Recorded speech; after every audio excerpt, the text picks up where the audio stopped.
నమస్తే, welcome to టీఎస్3 news. నేను సృజన. అంతర్జాతీయ పరిణామాల ప్రభావంతో దేశీయ స్టాక్ మార్కెట్లు మరోసారి ఒత్తిడిని ఎదుర్కొంటున్నాయి.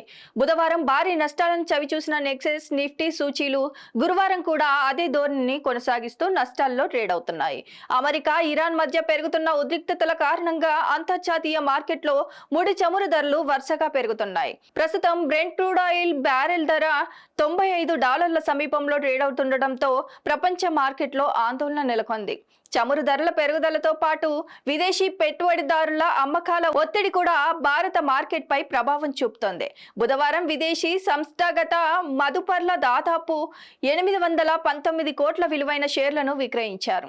మరోవైపు డాలర్తో పోలిస్తే రూపాయి మారకం విలువ 96.51 వద్ద కొనసాగుతుండటంతో మార్కెట్ సెంటిమెంట్ మరింత బలహీనపడింది. ఈ పరిణామాల నేపథ్యంలో గత ట్రేడింగ్ సెషన్లో 76,755 పాయింట్ల వద్ద ముగిసిన సెన్సెక్స్ గురువారం ఉదయం ప్రారంభం నుంచే నష్టాల్లో ట్రేడింగ్ ప్రారంభమైంది. ప్రారంభంలో సుమారు 200 పాయింట్లు కోల్పోయిన సూచీ ఉదయం 9:45 సమయానికి 308 పాయింట్లు నష్టపోయి 76,446 వద్ద కొనసాగింది. ఇదే విధంగా నిఫ్టీ కూడా బలహీన ధోరణిని ప్రదర్శిస్తోంది. ప్రస్తుతం 85 పాయింట్లు కోల్పోయి 23,910 వద్ద ట్రేడ్ అవుతుంది.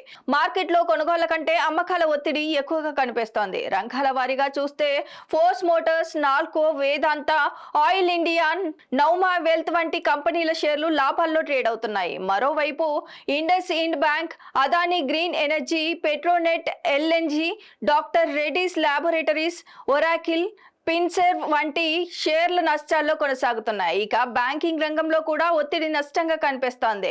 బ్యాంక్ నిఫ్టీ 412 పాయింట్ల నష్టంతో ట్రేడ్ అవుతుండగా నిఫ్టీ మిడ్ క్యాప్ ఇండెక్స్ 392 పాయింట్లు కోల్పోయింది. దీంతో పెట్టుబడిదారుల్లో ఆందోళన నెలకొంది.